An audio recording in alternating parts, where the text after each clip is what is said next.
All right, so I'm feeling a little bit antsy right now because I'm not sure that I'm recording and that my last class is also online in the classroom, and trying not to have to do too many things twice. But you're here for WTM 112, you're in the right spot. If not, I don't mind if you want to just get up and walk away. Okay, my name's Mike Hagerman. Top, I think a few of you, looks like Hayden loaded up on my classes this quarter. I'm the precision ag guy. The school started added, I guess we'll say, a precision agriculture option within the ag science department a couple of years ago. So joining crop and soil science, ag business, turf management, there's now the precision ag option, which is essentially using technology in agriculture. And scale is, what I'm getting at is that this is stuff that, the technology within agriculture is something I'm really into.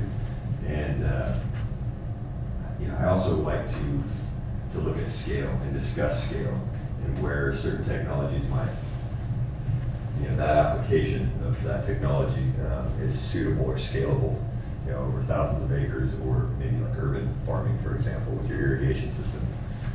Sensors that tell you how much moisture is in the ground, that are speaking to your controller that turns valves on to kick on the water and apply that amount or an established threshold amount.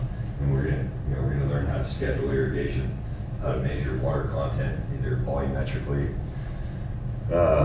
or we can look at it in some other terms that are easier to work with mathematically. But and to be honest, that is the most difficult part of the course is like, what the hell is Hagerman talking about? Like field capacity and available water and saturation sounds like field capacity, but they are in fact two different things. And a lot of times that learning the terminology is the most difficult part, because if you can remember that, we'll say field capacity was saturation minus gravitational drainage that is going to occur. It's like, okay, well, all right, so let's, maybe we can actually put some numbers to this then. Or, what is available water, or plant available water based on root zones and all that stuff. Anyway, we'll spend plenty of time. I don't really teach on an agenda in terms of like, I've got 2 days to get this material across to you guys and then we're moving on. I can comfortably take 3 or 4 days, if that's what I feel like we need. Okay, and when the end of the quarter comes, there might be some topics that even the outcomes or the syllabus says that would be discussed, and they end up maybe getting cut short because there are some particulars that I really like to focus on. Okay, being that this class is occurring in the winter and it feels like about 15 outside right now, the practicality of some of these exercises is a difficult thing to accomplish. We're working with irrigation. So, in the fall, and in the spring, and certainly in the summer, though I'm not going to teach it again in the summer, just not going to teach in the summer, that, this class spends a lot of time sort of auditing the school's irrigation system and looking at different zones and how we can make, what's going on there, how that's set up, and how we can tune it, and all that good stuff. So we can't really do that. I've got a lot of parts, and I've got a lab, and I'll try my best, really, to get that knowledge I'm trying to pass on to you guys without that practical ability in a lot of cases. So, just bear with me. And I'm also kind of telling you this I guess to give you some awareness that if you feel like you really want to get that hands-on time, I get that. This class is offered spring, winter, and fall. So maybe putting it off until you can get that hands-on time would be better for you. Okay. If not, that's cool. We're going to get through this, and you can still get a good grade in this class, but a lot of it's going to be more theory here, I guess, right? Than practice. So, where do I want to go from here? Maybe I should turn. Is there anybody in here that isn't familiar with Canvas? Okay, so I will get this projector turned on. see a Canvas shell once I pull it up. But all of my lectures, the PowerPoint at least for you guys, will be available daily. Hopefully ahead of time, but maybe later on that day. The PowerPoint that I lecture from, I will always post to Canvas.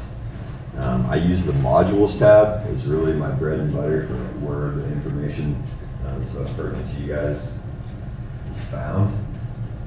If you can picture Canvas right now, there's got to be, if I can't get that, there's got to be an electronic way of lowering that. Oh, damn, first switch. Anyways, getting back to Canvas. The modules tab will hold my lectures organized weekly in some cases, and if it turns out to be easier than I'm imagining even to get my recorded lectures posted to the classroom's Canvas shell, sort of mirroring what the online folks get, then I'll do that. But it may just be that I can provide that to you by special request, like, hey, Mike, I'm not going to be here this week. If you could, give me a YouTube link or something like that to watch the lecture, no problem. I just don't want to do everything twice every day. Okay. I didn't bring a syllabus with me. There's a syllabus, of course, on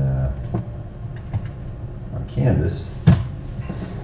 I'm just going to pull it up, just log in as my stuff and do a student view real quick. Should probably do this. What's that?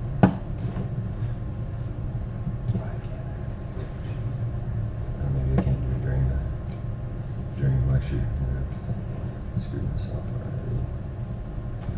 So I'm going to just skip showing Canvas so folks online can just listen to this and stare at this page. Okay, on that syllabus though, things important to your grade. A big one is that I don't take late work. I'll give you probably a week. The only time that you won't have a week to get an assignment done, or from the time that I've made that announcement, would be if it was on Monday and it's due Friday. But generally speaking, I don't issue assignments on Monday. We talk about stuff on Monday. Maybe on a Tuesday, and I'll give you an entire week. It doesn't take a week to do my assignments, not even close. Okay, I'm just giving you a week to throw on your calendar, and that's the day that I need the assignment, no later than. And for full credit, of course, but beyond that date, it's not like a 1 day late, it's 5% off, it's not. This is schools seem to be a unique thing, and that late work is honored to some extent, right? I mean, job, in the industry, regardless of where you're going, late just usually means you're too damn late. And it's, deadlines or what have you. Okay? So, take that approach. If you have some special circumstances though, we all do in time, just talk to me about it. I'll make it work for you. But as a sort of a blanket approach, that's not going to happen in most cases. Okay? Let's see, things that were online. When I don't have an online section, the class is just assignments and occasional quizzes. And assignments could be projects, whatever. But being that if I give you guys a quiz, you're in the classroom and that same quiz is given to the folks online, I know that I would have all my notes out to take that online quiz. If I was the online student, I suspect they will too. So when and if we do quizzes, it may just, I'm still thinking about this, it may just be that we have assignments only, like no recall ability would be necessary in that case, just assignments. And it, probably looking at least one every other week, generally speaking, plan on like one every week or so. Okay? If you're prepared for that, I won't be throwing any more than one assignment a week, actually. I am really much more of a conversationalist than I am a lecturer, and my best lectures are delivered when I'm hardly even changing slides, but we're having conversation and like really getting into wherever our conversation, our questions are directing us, versus slide to slide. It's really difficult for me to,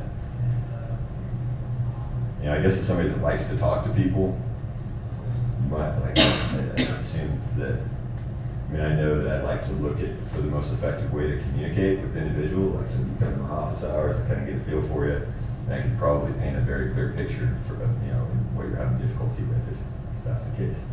That kind of has to do with me knowing you, and as I'm bouncing around the classroom trying to make eye contact or get some sort of sense from everybody, to deliver information effectively to everybody and track along the slides is really difficult, right? So that's just kind of what's going on in my head when I start tripping up a little bit and I'm trying to go from slide to slide. So honestly, I try not to do that too much. Let's see here. First day for the record is just purely just kind of me getting feel for you guys and vice versa. So my background, a lot of you guys have heard this. I've been in college for 2 years now. Prior to that, I was an agronomist for DuPont Pioneers seed corn industry program. I worked out in Hermiston and worked with growers in the basin. From the basin all the way over to here, lots of growers in Boardman, Hermiston, that general area. And we were growing corn that would, in most cases, some cases, eventually become a commercial hybrid. And that's an interesting thing in hybrids, is that it does require those parent materials to cross. You harvest that seed. That seed, when you purchase seed or hybrid seed, grow that stuff and get those parental traits that we were looking for in hybridizing that, creating a hybrid. But that seed that you plant, if you allow that to grow up and then, of course, kernels form on the cob, those kernels are going, and that plant you grew is going to contain those traits that we're looking for. But if you were to replant that same hybrid seed, next, say we just take it from the plant, we dry it, save it, replant it again, you'll end up with some traits that are various. All of a sudden, parental traits in different parts of the genome start to express themselves. And that's why folks that purchase hybrid seed are required to purchase that hybrid seed. It's a good thing for the seed industry, right? Like, you can't grow their own, you gotta buy it from us every time. And that's genetics and what hybrids do. So I did that for 4 years. Prior to that, I was a college student working on my bachelor's degree. So we're talking 6 years ago. I was a student. I think I went back to school at 29. No, that's not right, because I'm not that old. So I guess I went back to school, I think I was 27. In the time between high school and a little bit of college and 27 years old, I was in the Army. Aviation, fully, all aviation related. So when I got out of the Army, I took a job for a company called Evergreen Aviation. They used to be out of McMinnville.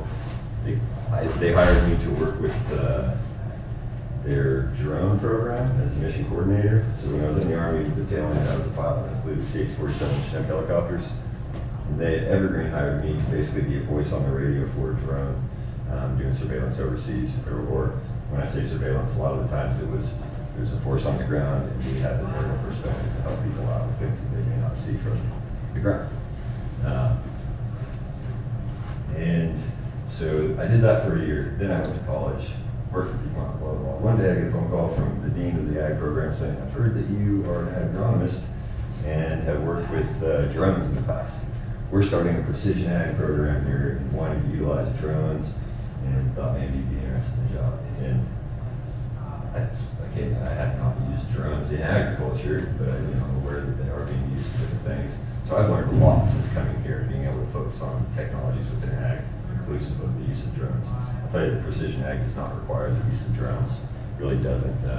What drones give you is that perspective that is unique and can be very valuable, especially for your scouting. We call it, that is ground truthing. So here's imagery. These areas look different. Excellent. That's going to expedite your scouting so that you can go to those areas and then ground truth that and find that, and then make a management decision based on what is actually in fact going on the ground. But the aerial imagery isn't going to say, okay, you're nitrogen deficient here. Maybe that is the case. Normally that's some clues you get. Anyway, that's my short spiel on drones. And if you guys are interested in those precision ag technologies like variable rate application systems, how those prescriptions or applications are graded, that's my world. So happy to talk to you guys more about that. And I can relate that to agriculture in certain ways, and we will bring up some precision technologies, whether that's in-field sensors or imagery or management zones. And why, to relate that to ag, let's say a field, you name the size, okay? But generally speaking, as acres increase, size increases, so there's variability, right? So let's say the grass around the campus, maybe that's 15 acres. I don't think it's that. But naturally there's variability out there, right? Some areas that have a coarser soil type, water drains faster. In which case the person might have to apply the water more frequently and for a longer duration to keep up with that crop of grasses demand. Where other areas we have that are out there collecting water, they don't drain, they saturate very quickly. They have a different soil type, different capacities to hold nutrients in water. If we can define those zones and geo-reference them, say where they are, then we can make a variable application to that zone's need. And when you spread that out over acres, application efficiencies, they're very important with very tight margins in farming, especially commercial scale farming, really pay off quickly. An area that maybe doesn't have the capacity to grow a crop that can utilize, say in the case of corn, 120 pounds of nitrogen.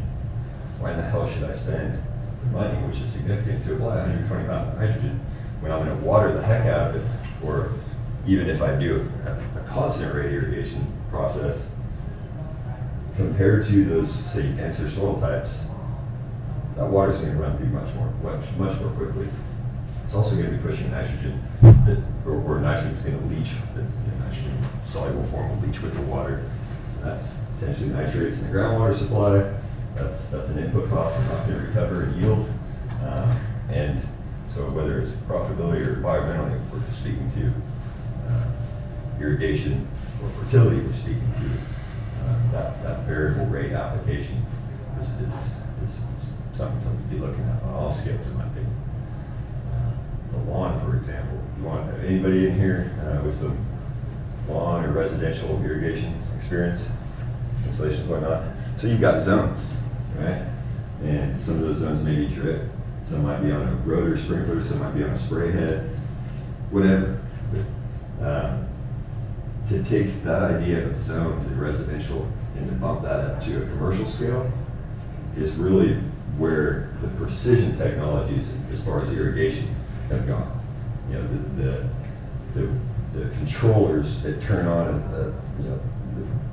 open that well. Let's say a controller connects to a valve, turns that valve on, sends water to that area that we piped in. In the past, we didn't see things like this on commercial ag, because one, plumbing infrastructure, running, trenching, and running wires for miles. The only place that you would see that is on the golf course. They've got a return to justify that input cost.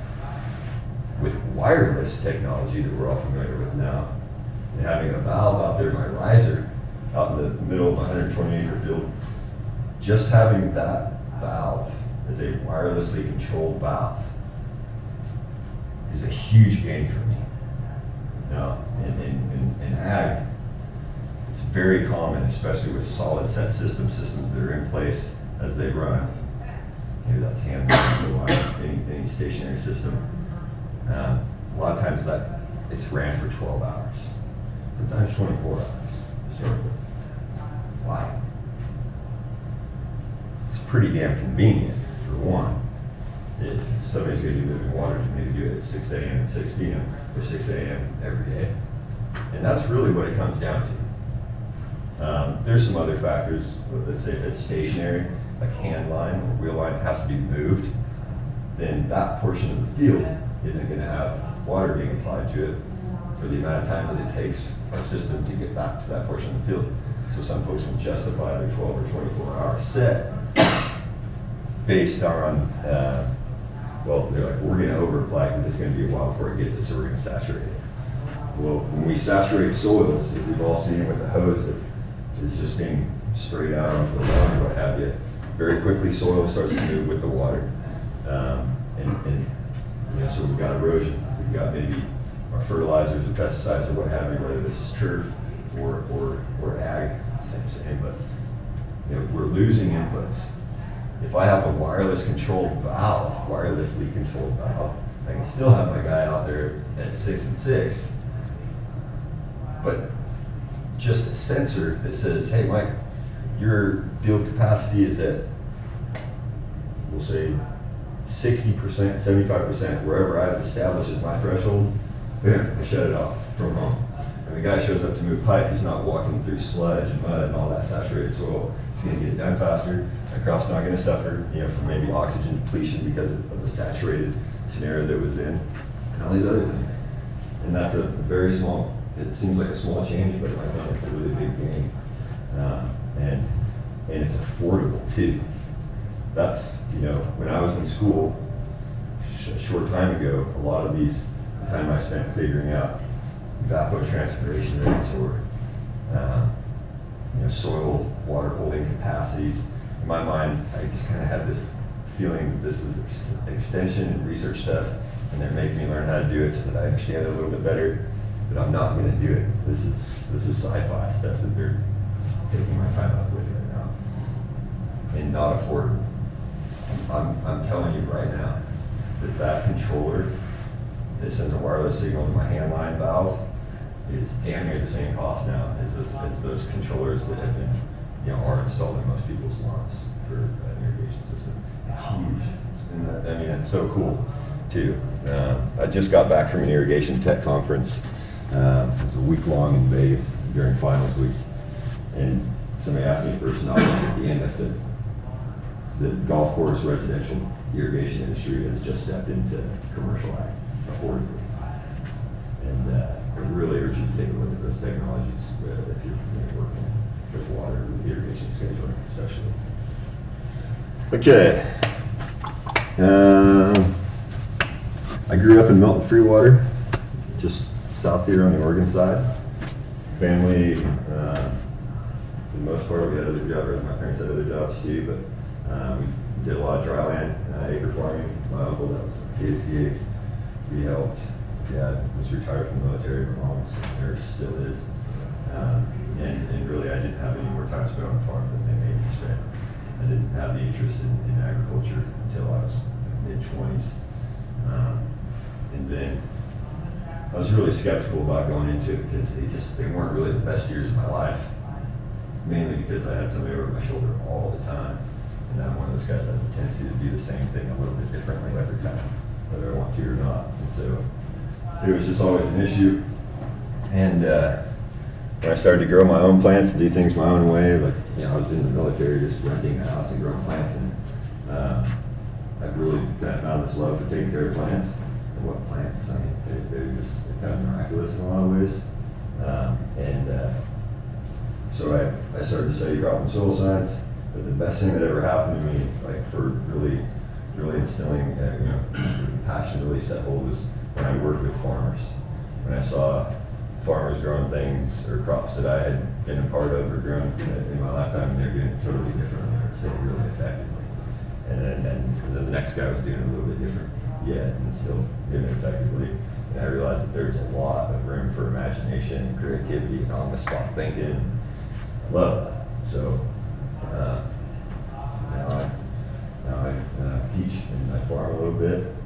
A couple of years ago, I grew 40 acres of edamame, which was exciting to me because it was a large-scale crop and it was one that I'd never grown before. It was good for the crop rotation and my experience.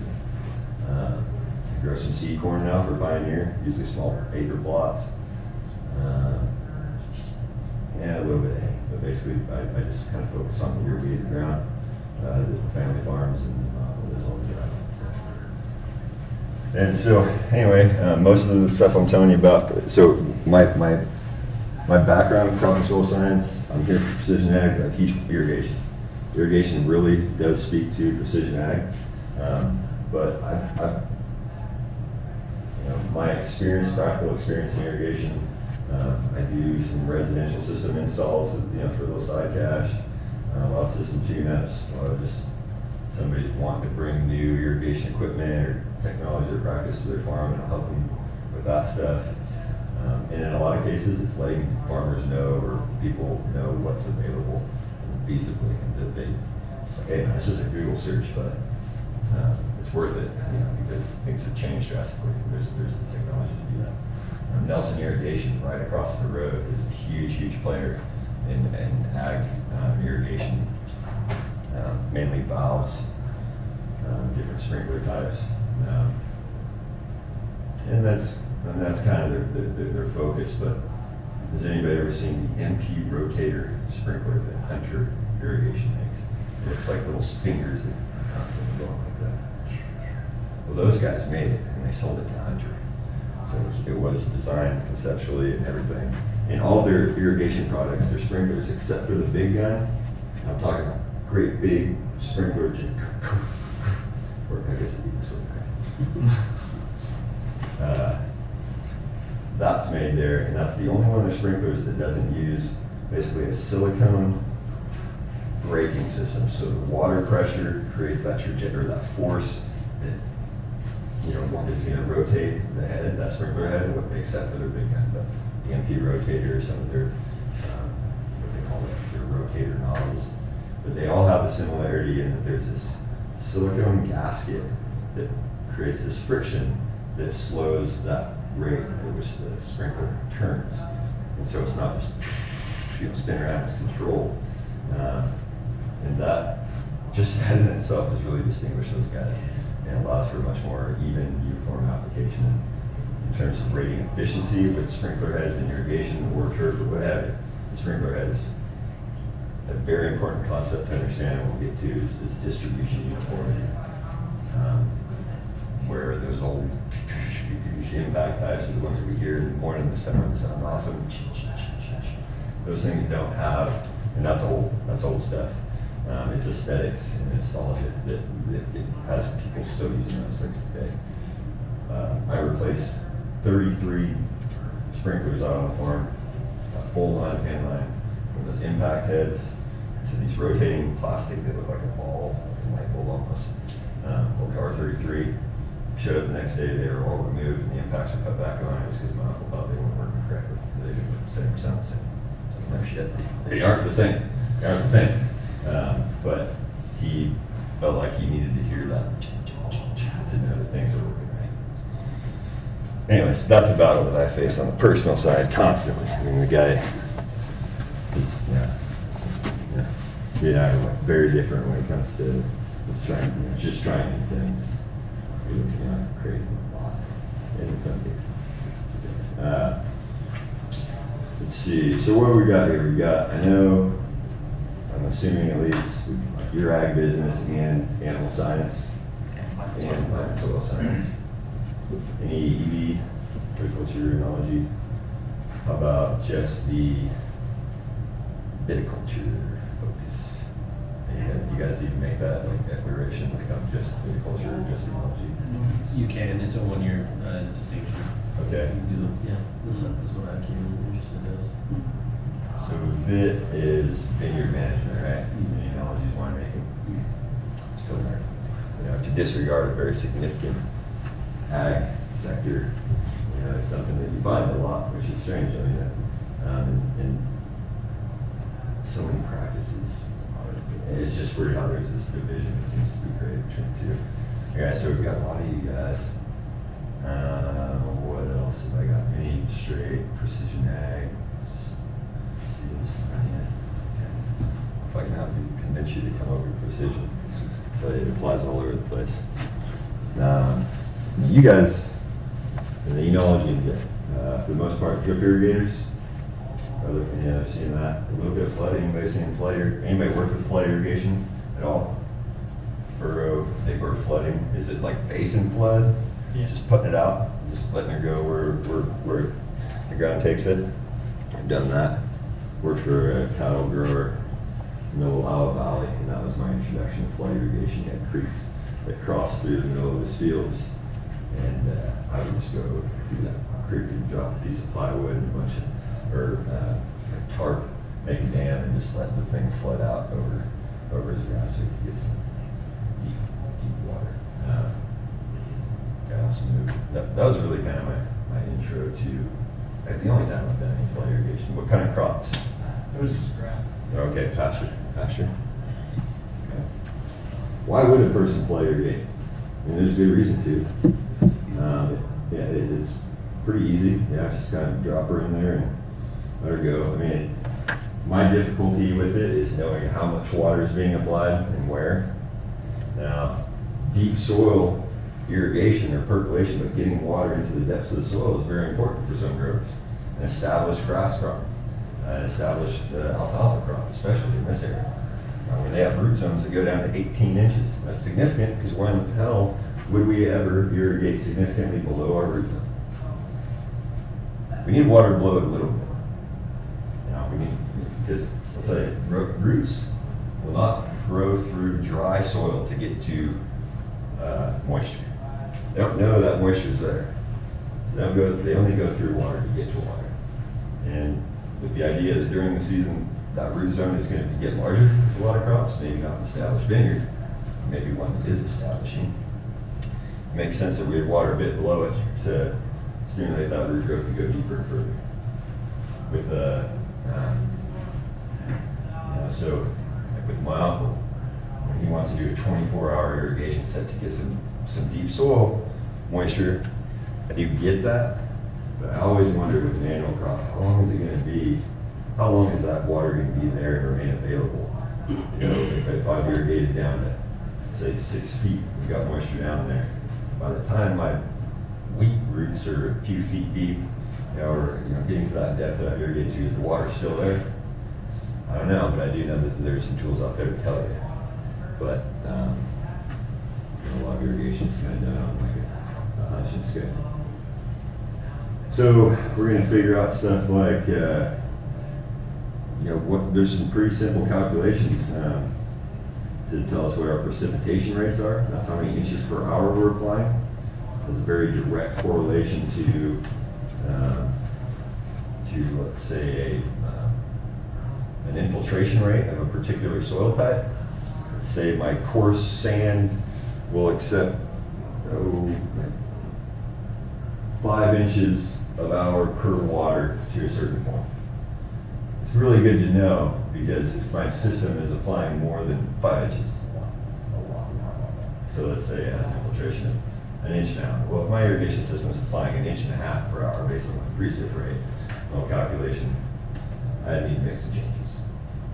And it's just, and it's something that we're going to see all the time. Right now, we're really getting ready for a big jump where everybody's on board. But folks need to see that it's doable, and that's what we're going to try to accomplish here. Okay. Anybody wondering anything else? That's all I have to talk about today. Just talking. Just running my mouth. So, You mentioned the assignments. Do we have exams? Like a final exam or something? I need to come up with some continuity because the classes that I teach where there isn't the online factor, action, I will have like an exam. But feeling like we have exams in here to make things equal for those online, it should be an open book exam. I think I'm just going to stick with assignments, just assignments. I really don't think that your ability to recall formulas and whatnot off the top of your head are that important anymore. Our brains and our pockets. So I feel like, let's just go with that. There aren't going to be quizzes. I know the syllabus says they're worth 25 points. Science only. Is there a textbook? Yeah, thank you for asking. The textbook, Principles of Irrigation. I have the 3rd edition. It's available in the bookstore. They might have 2nd editions. You can probably find it online cheaper than the bookstore. It doesn't really matter too much to me that you have the 3rd or 2nd or 1st edition. There have been some mistakes made in some of the older texts. I spent like 2 days trying to figure out what the hell I was missing with the formula to figure something out. And I finally emailed the people and they're like, hey, you really need to get the 3rd edition, we corrected that mistake. Right on, so I'll try to remember, like, hey, change this to that in your textbook if you don't have the 3rd edition. But yeah, you will need that. There are some sections of the class that I don't reference the text, but with the exception of watersheds, like what a watershed is, how they're divided, delineated, we'll say. That's all just my lecture materials. But once we start getting this up, I'll let you know if I remember to say it, that like, hey, you can reference this in the text, and 90% of this course you can, but only about 25% of this course where you feel like you actually need to recall like a formula or something like that. My point is that it's extremely helpful to be using the textbook, and if nothing else, to get someone else's textbook, you should talk about something. So, yeah, get the textbook. Okay, anything else? Office hours, if you want help or just BS or whatever, it's just BS, just swing by my office when I'm in there. If it's you're wanting help with something, I'll be all over it. Like, we'll schedule a time and meet and we'll go over whatever you're having troubles with. I just kind of set it up by arrangement so that you're not feeling like you have to be there this particular time. Just let me know what works for you and we'll discuss it and come up with a time. It'll be good. Any snowboarders or skiers in here? Anybody been out there last week? Fluid? Yeah. Montana. I think so. Everywhere's getting good stuff right now, huh? Good stuff up in Fluid right now. Yeah, it seems like Boo is doing really good. They're sending pictures. What goes over there? Yeah. Trees are awesome. I've got this 10-month-old big girl that has changed my snowboard actually. I've been up once this year and last year I hardly ever got up. And I was just thinking, I can't wait until she's old enough to go up there every back. Yeah. Okay. So, all right, I guess I'll be here same time tomorrow, and we will start making the cake.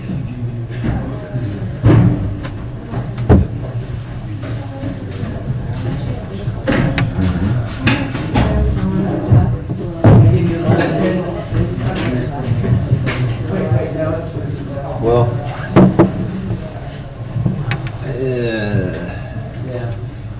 most of the hands-on stuff that we do is here on campus, so that ends up being like, sprinkler heads and replacement and whatnot.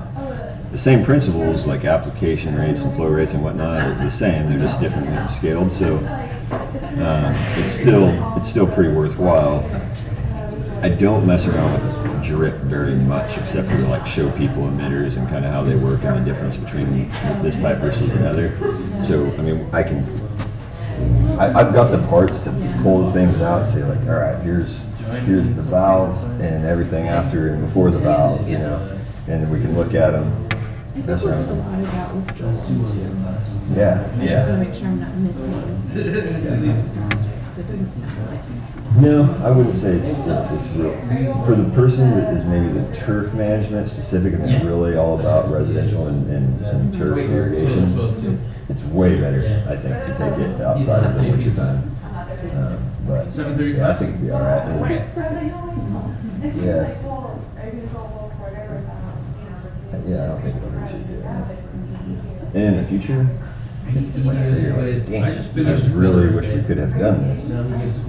Just let me know and I'll let you know in the future when we're good. And Joel's an awesome asset to that program, in my opinion, because he's already gotten hold of me and shown me the irrigation system over at the Stan Clark vineyard, and just, okay, what do we need to do? Get your irrigation students out here so we might as well, I mean, and that is actually, speaking of the Stan Clark scenario, I mean, that's a very basic irrigation setup that would be a good foundation for everybody, really. So we probably will go over there.